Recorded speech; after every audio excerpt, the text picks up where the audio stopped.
Today is October 30th, and this is Citrus TV Now. I'm Moira Vaughan. Here are today's top stories. Last night, New York's 22nd congressional candidates, Brandon Williams and John Mannion, went face-to-face in their final debate. I'm a political outsider, and I challenge the system by being plain-spoken and direct. I actually have the technical, military, and business experience to expose their lies. I've lived here my entire life.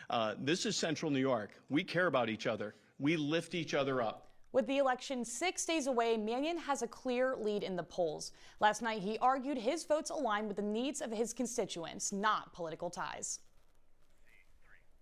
And a mother is dead and her 1-year-old girl injured after a Jeep crashed into their horse-drawn buggy yesterday evening. The two were ejected from their vehicle after being hit from behind on East Butler Road in Newport. The baby Maddie remains at Wynn Hospital with non-life-threatening injuries. And moving just south of Syracuse, the State Police Academy in Cazenovia will close its satellite training center next summer. The main branch of the State Police in Albany determined additional recruit classes weren't necessary. The college defaulted on a $25 million bond payment in fall 2022 after agreeing to pay over $1.5 million every year for the space. And twin baby elephants Yod and Tukata made history by surviving their birth in captivity at Rosemont Gifford Zoo 2 years ago. The pair participated in a trial vaccination against elephant herpes virus yesterday. The day honored the year anniversary of the death of zoo employee Ashley Shepard. Shepard spent her life advocating for elephant vaccination before dying of stomach cancer at the age of 35. And New Yorkers can now jaywalk without fear of a court date. The city council passed a bill last month allowing pedestrians to cross where they please. This became law after Mayor Eric Adams ran out of time to veto or sign the bill. And coming up, Kamala Harris makes her final pitch to voters from the National Mall in Washington, D.C.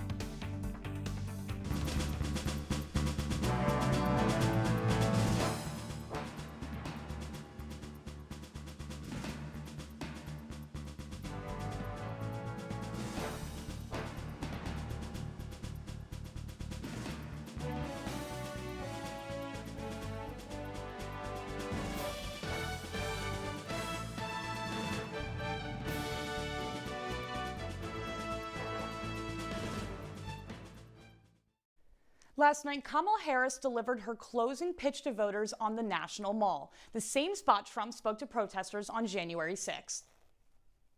Donald Trump intends to use the United States military against American citizens who simply disagree with him. This is someone who is unstable, obsessed with revenge, consumed with grievance, and out for unchecked power. Although Harris strongly criticized Trump last night, she spoke out against President Biden's comments, labeling Trump supporters as garbage, stating, quote, "I strongly disagree with any criticism of people based on who they vote for." And with Halloween coming up, our Spencer Congel has all the details on what to expect for your late night trick-or-treating. Spencer? Moira, it's gonna be pretty toasty out there tomorrow for Halloween and today. 76 degrees out there right now. Pretty beautiful sunny day. Definitely abnormally warm for this time of the year, late October, getting into November, where we might start to see some snow. Now, as we move later into this evening, things are going to cool down a little bit, but definitely not too much. We're getting down into the 60 degrees. We're going to see a low of 56 overnight. Definitely a lot warmer than the 30 degrees lows that we were seeing last week. So definitely a nice couple of days. Yeah, I'm loving these warm temperatures. Halloween's one of my favorite holidays. I have to ask, what is your favorite candy? My favorite candy probably is just anything with chocolate in it. You know, I kind of like Almond Joy, but really? Probably just because it's so uncommon. Yeah, very uncommon. But you really can't go wrong. Yeah. What about you? What's your favorite candy? I'm more of a Kit Kat girl, I have to say. A little bit more basic than Almond Joy, but seriously, I mean, you can't go wrong. No, you can't. Exactly. I eat too much chocolate anyway. And that's all the time we have for you today on Citrus TV Now. I'm Moira Vaughan. The news continues in an hour with Dylan Brendel and Cora Maricosta. Have a great night.